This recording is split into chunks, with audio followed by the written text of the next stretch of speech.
The UES Titan's Edge drifted through the cosmic void like a steel behemoth, awakening from a centuries-long slumber.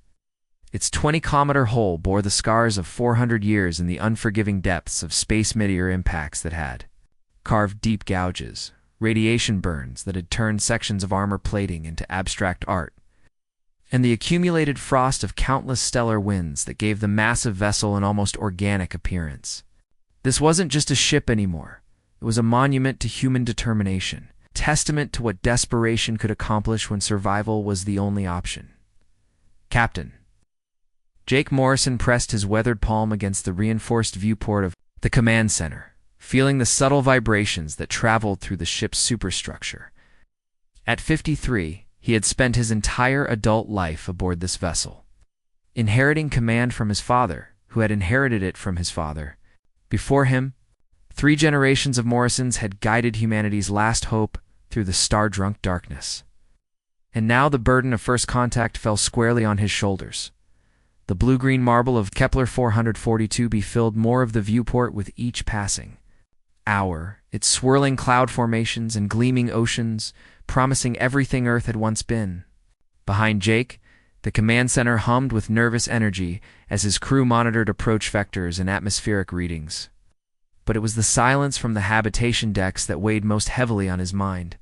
2 million souls sleeping in cryogenic suspension, trusting him to deliver them to their new home.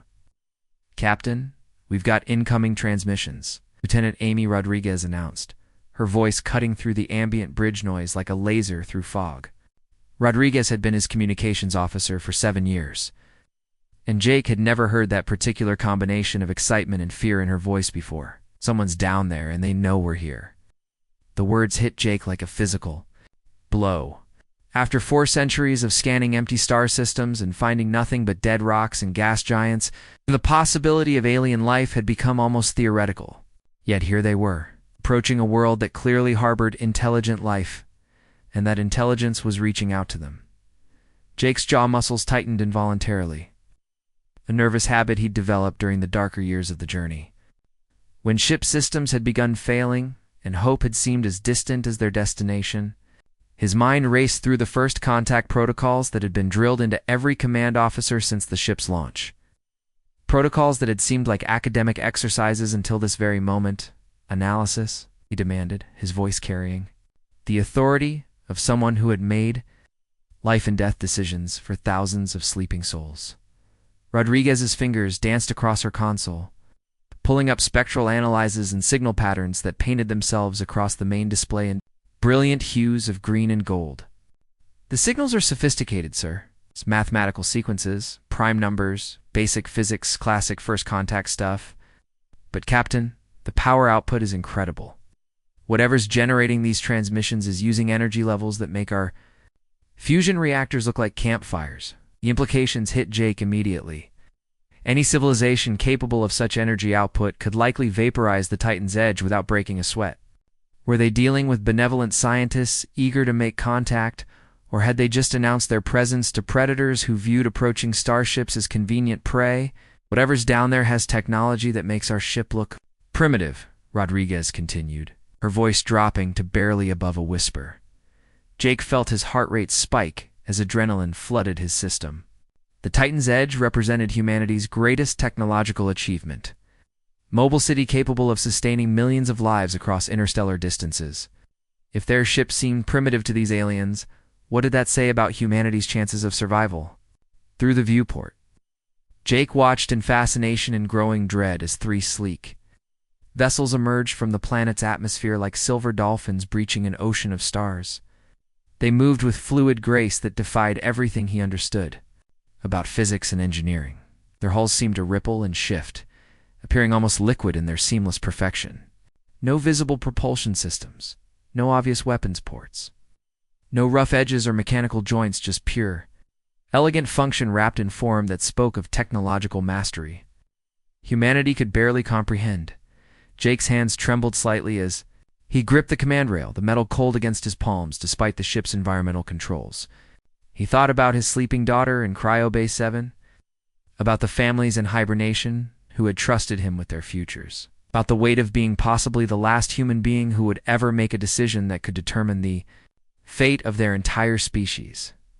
The alien vessels continued their approach, maintaining perfect formation as they closed the distance between worlds. Were they an honor guard? A scientific expedition?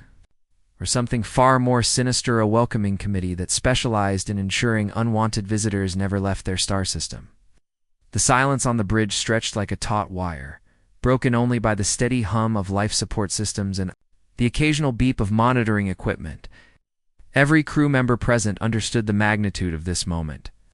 400 years of human dreams, fears, and desperate hope had led to this single point in space and time. Jake straightened his shoulders, drawing on reserves of courage he wasn't sure he possessed. Humanity's children were about to meet their new neighbors in a first contact scenario that would either mark the beginning of a new chapter in human history or serve as the final period in humanity's long sentence of existence. The question that burned in his mind as those alien vessels drew closer was simple yet terrifying. Had they finally found salvation among the stars? Or had they just delivered themselves directly into the hands of annihilation?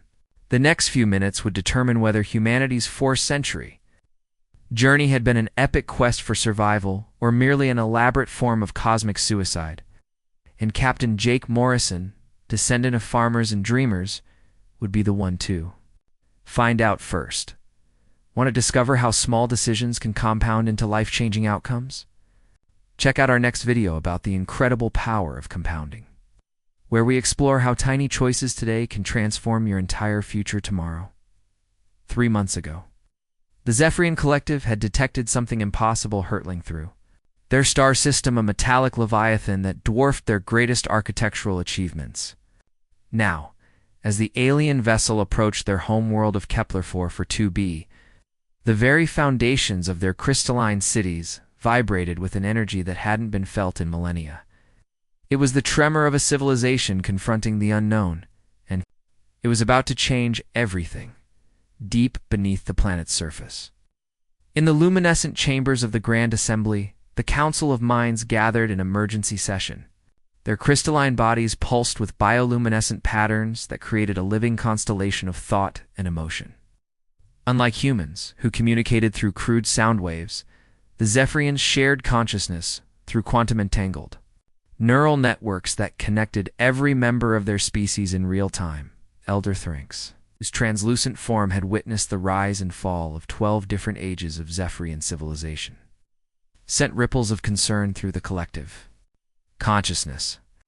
His thoughts carried the weight of 10,000 years of accumulated wisdom, and right now that wisdom was screaming warnings that made even the youngest observers pause in their deliberations.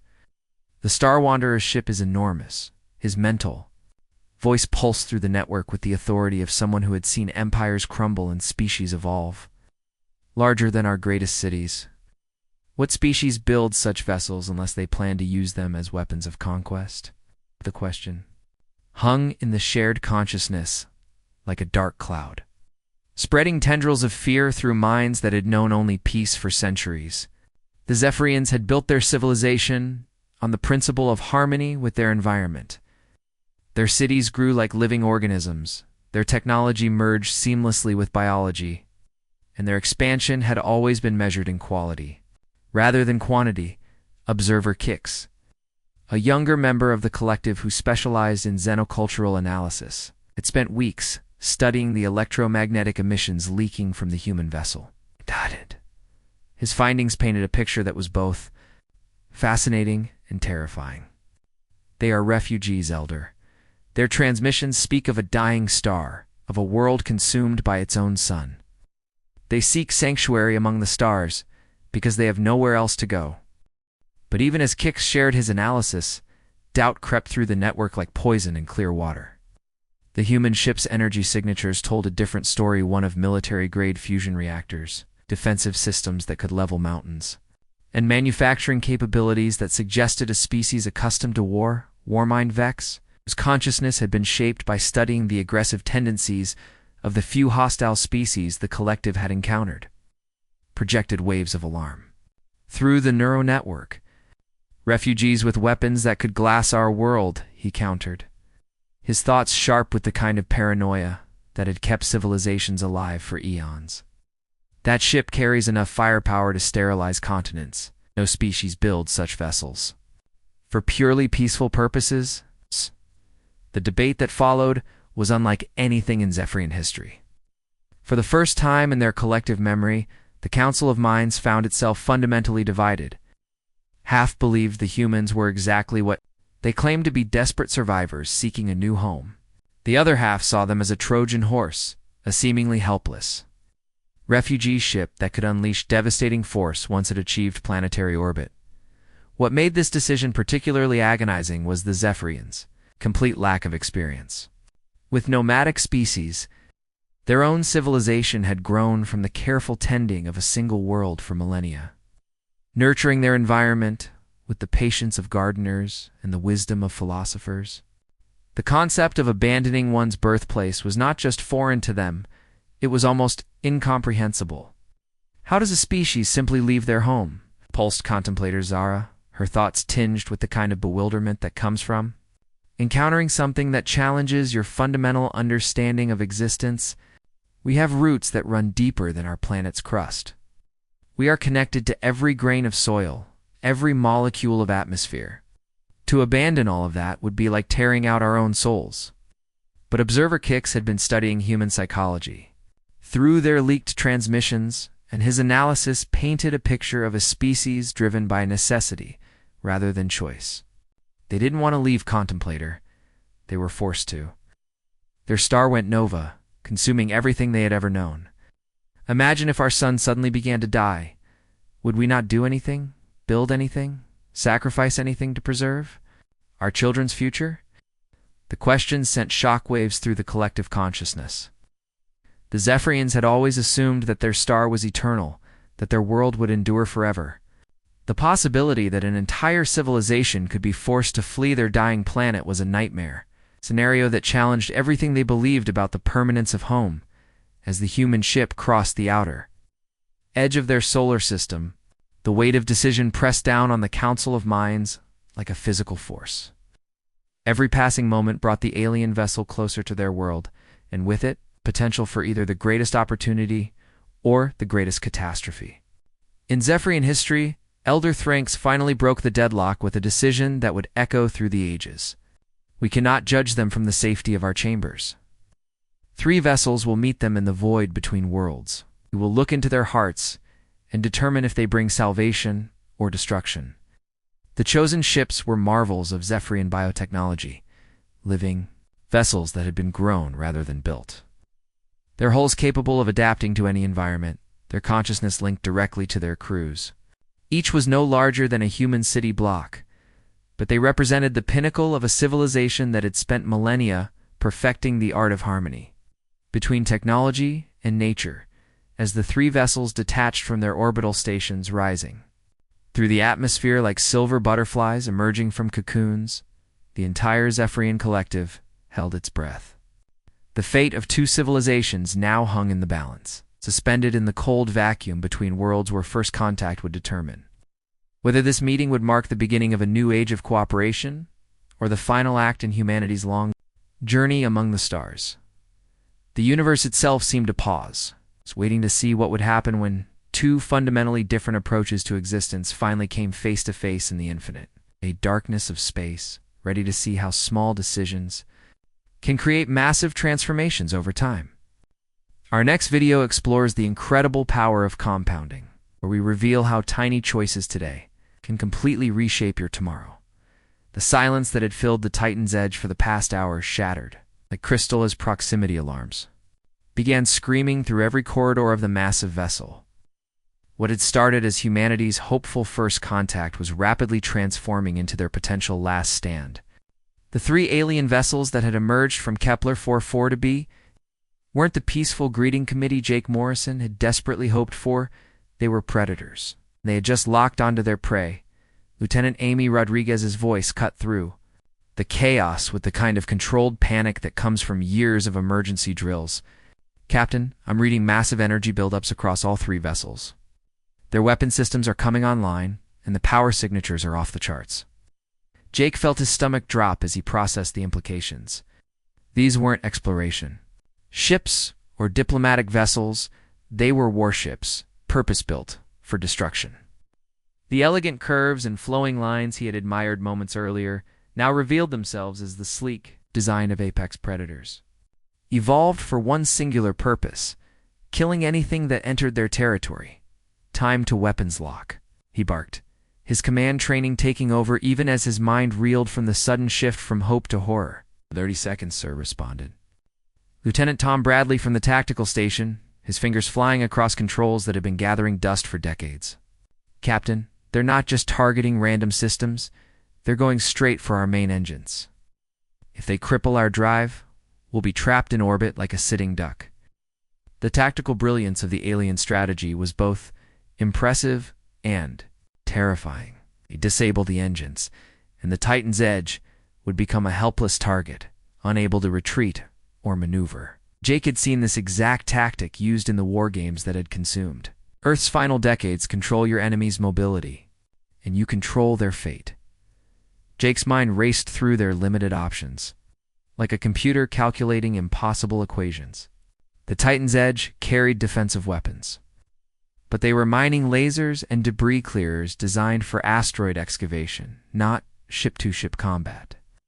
Against these alien warships, with their advanced technology and obvious combat experience, humanity's greatest achievement would be nothing more than an expensive coffin floating in the void. Incoming transmission, Rodriguez announced, her voice tight with the kind of fear that makes even seasoned officers question their career. Choices. Put it through, Jake commanded, steeling himself for whatever was about to appear on the main screen. The display flickered to life, revealing a face that would have been perfectly at home in humanity's worst nightmares. General Corvin's reptilian.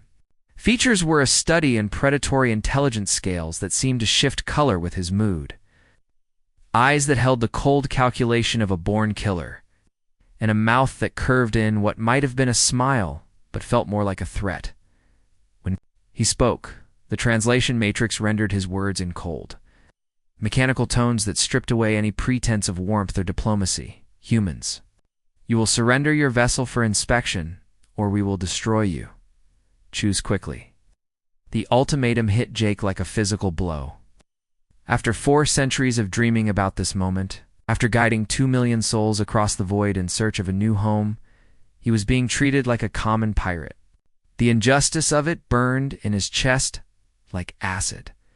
We're not invaders, Jake replied, fighting to keep his voice steady despite the rage building inside him. We're refugees.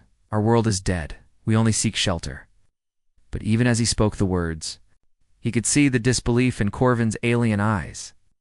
How do you convince a predator that you're not a threat when you're riding in the largest weapon ever built by your species?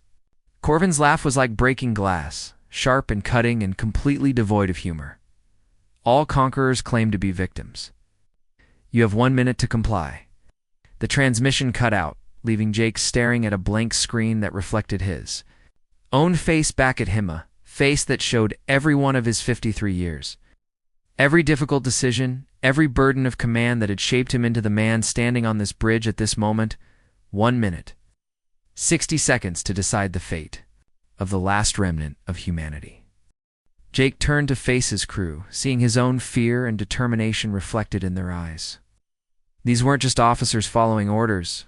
They were the guardians of sleeping families, the protectors of children who had never seen a sunrise, the keepers of humanity's final flame.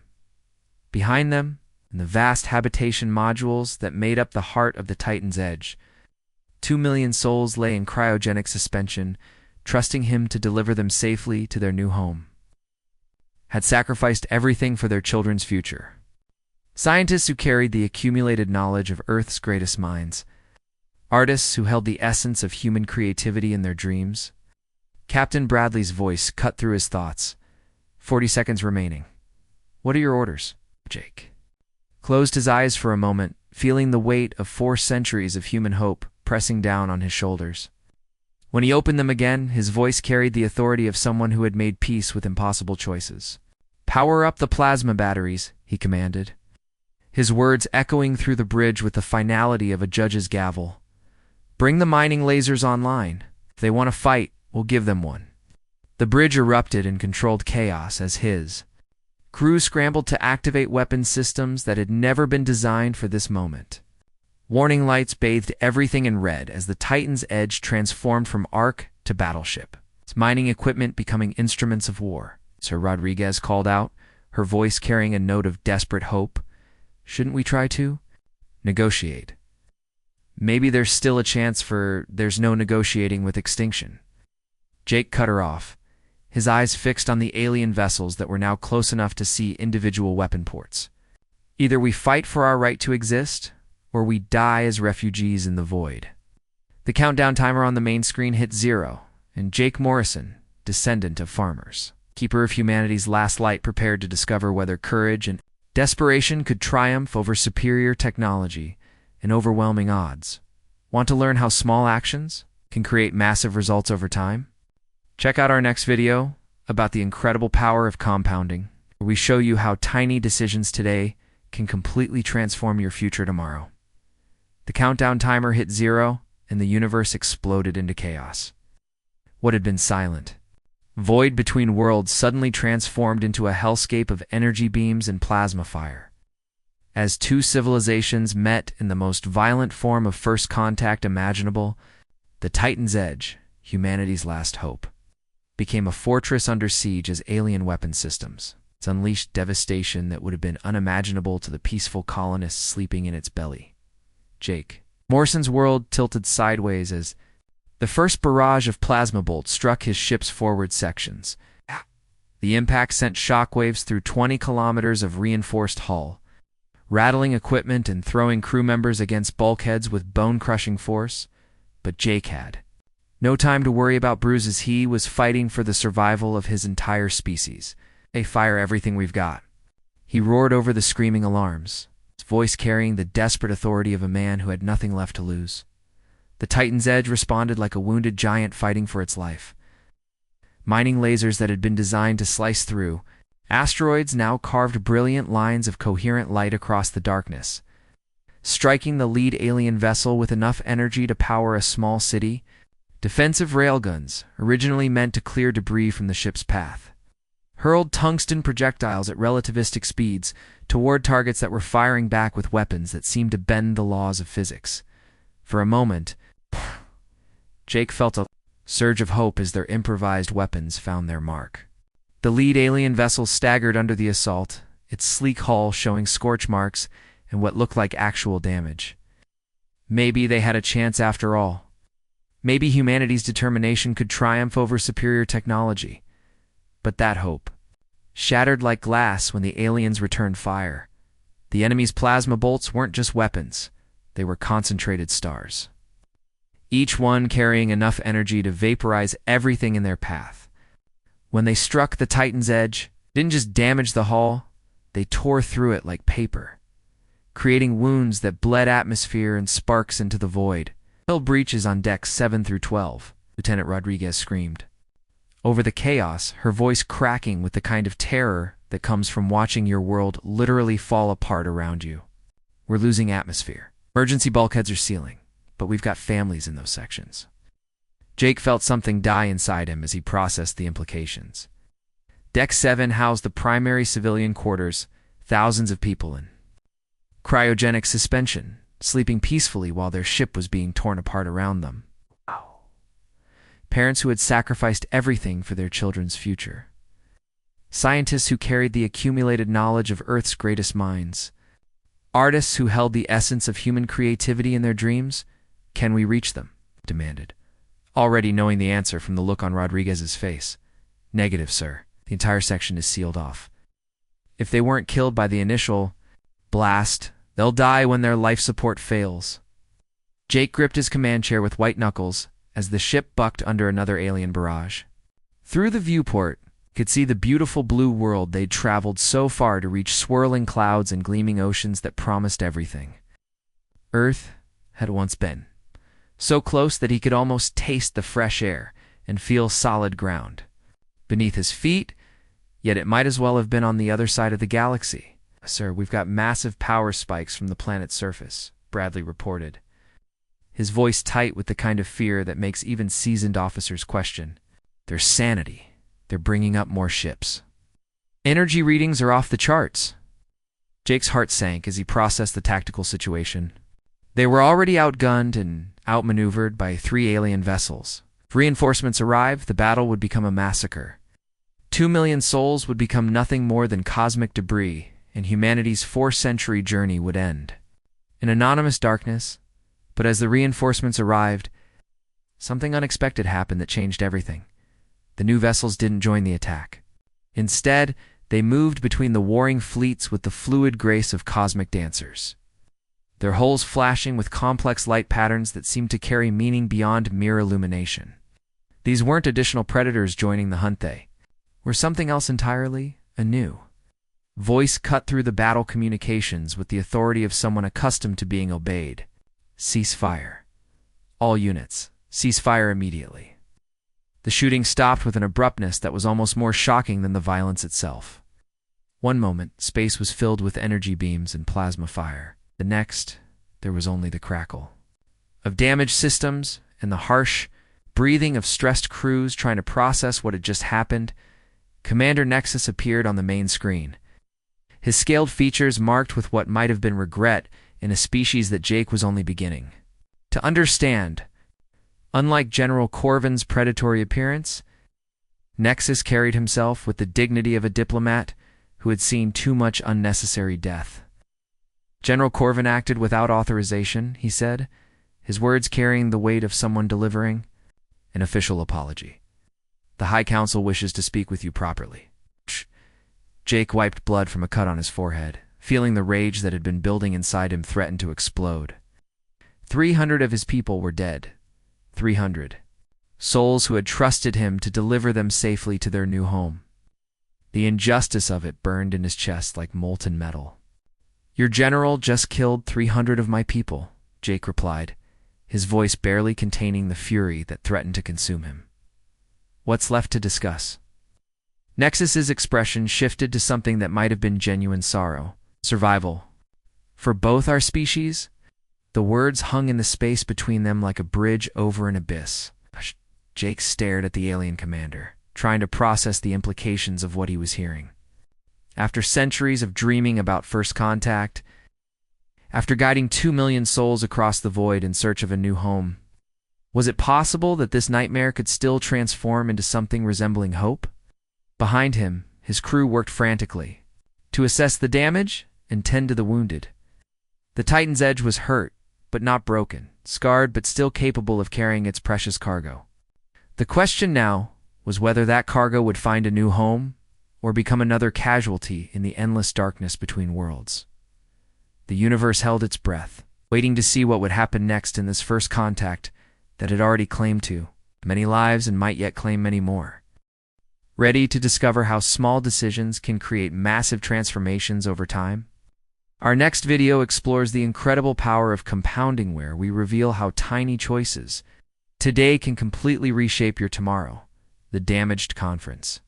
Room of the Titan's Edge had never hosted anything more important than quarterly supply reviews and crew rotations. Now, with its cracked viewport and scorch marks from the recent battle, it was about to become the birthplace of interstellar diplomacy. The irony wasn't lost on Jake Morrison as he sat across from Commander Nexus, an alien whose species had just tried to destroy everything he held dear. The atmosphere in the room was thick with tension and the lingering smell of burned circuitry. Emergency lighting cast harsh shadows across the faces of both species, creating an almost theatrical setting for negotiations that would determine whether humanity's 4-century journey would end in triumph or tragedy. Jake's uniform bore dark stains from the blood of crew members he'd helped evacuate, a grim reminder of the price already paid for this moment. Commander Nexus sat with the fluid grace of someone born to zero gravity, his scaled features reflecting the emergency lighting. In patterns that seemed to shift with his emotional state, the Azurian diplomat's scales had shifted to calmer blue hues since the battle ended. But Jake could still see the predator. underneath the coiled tension of a species that had survived by being ready to strike first and ask questions later. Your species fascinates us, Nexus admitted, his voice carrying the kind of intellectual curiosity that comes from encountering something genuinely unexpected. In battle, you fought with desperate courage against overwhelming odds. Yet your first instinct, even when facing annihilation, was to communicate rather than conquer. Jake felt the weight of 4 centuries of human history pressing down on his shoulders. Every war, every conflict, every moment of violence that had driven his people to the stars had led to this conversation. "We've had enough of war," he replied, his voice heavy with the accumulated pain of generations. "What destroyed our world?" The admission hung in the air like a confession. Jake thought about the Earth he'd never seen except in archived footage, blue oceans choked with pollution, green forests reduced to ash, cities that had once housed millions, now nothing more than radioactive craters. Humanity had been its own worst enemy, and the lesson had cost them everything. Nexus leaned forward, his alien features showing what might have been understanding. "Corvin believed you were like the devourer fleet, a species that consumes worlds and moves on to the next. We encountered them 2 centuries ago and were forced to eliminate them." The casual mention of genocide sent a chill through Jake's spine. He studied the alien commander with new eyes, recognizing a kindred spirit scarred by the kind of necessary violence that haunts leaders long after the battles are won. Here was someone who understood the weight of making life-and-death decisions. "For entire civilizations, we're not devourers," Jake said quietly, his voice carrying the conviction of someone who had seen too much destruction. "We're gardeners. We want to plant new seeds, not burn forests." Behind Nexus, General Corvin glowered from his confinement field, his reptilian features twisted with the kind of rage that comes from being proven wrong. The energy barrier that held him crackled with each movement, a constant reminder of how close they'd all come to mutual annihilation. "If you're gardeners," Nexus said slowly, "then perhaps we can offer you soil to work with." The words carried a weight that made Jake's heart race. After 4 centuries of wandering, after watching his father and grandfather die in the captain's chair, after carrying the hopes and dreams of 2 million souls across the void, was it possible that they were finally about to find what they'd been searching for? The northern continent, Nexus continued, his scales shifting to warmer hues. "It's rich in resources, but uninhabited by our people. The climate is harsh by our standards, but it might suit your species perfectly. You may build your new home." There, Jake felt tears threatening to well up in his eyes. Through the cracked viewport, he could see the blue-green world that had been calling to humanity for so long. Continents waited to be explored, oceans that had never known the touch of human hands, skies that had never been crossed by Earthborn, aircraft. And in return?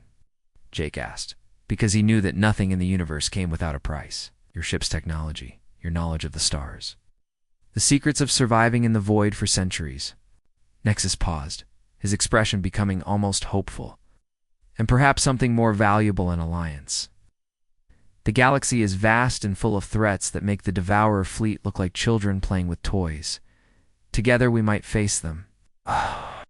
Proposal was everything Jake had dared to hope for and more. Not just a new home, but partners in survival. Not just sanctuary, but the chance to contribute something meaningful to the universe that had carried them so far from their origins. Jake looked through the viewport at the blue world waiting below, surface painted with the promise of tomorrow. After 4 centuries of wandering through the cosmic dark, humanity had found more than just a new home. They'd found neighbors who understood that survival wasn't just about staying alive. It was about building something better than what came. "Before we accept," he said, his voice carrying the authority of someone speaking for an entire species. The Titan's Edge began its final descent toward the planet's surface, its massive engines firing one last time as it carried the seeds of a new human civilization to alien soil. Through the viewport, Jake watched as mountains and valleys rushed up to meet them. Its rivers and forests revealed themselves in stunning detail. When the great ship finally touched down with a gentle shudder that could be felt throughout its 20-kilometer length, Jake allowed himself something he hadn't experienced in years: genuine hope. They'd made it. Against impossible odds, through fire and darkness and the endless night between worlds. They'd made it home. The cryogenic chambers began their revival sequences. And soon 2 million souls would wake to find themselves on solid ground, under an alien sky. Children would take their first steps on a world their parents had never seen. Artists would find new inspiration in landscapes that had never known human eyes. Scientists would discover wonders that Earth could never have imagined. Humanity's greatest journey was over, but their greatest adventure was just beginning. Want to see how small decisions can create massive transformations over time? Our next video explores the incredible power of compounding, where we reveal how tiny choices today can completely reshape your tomorrow.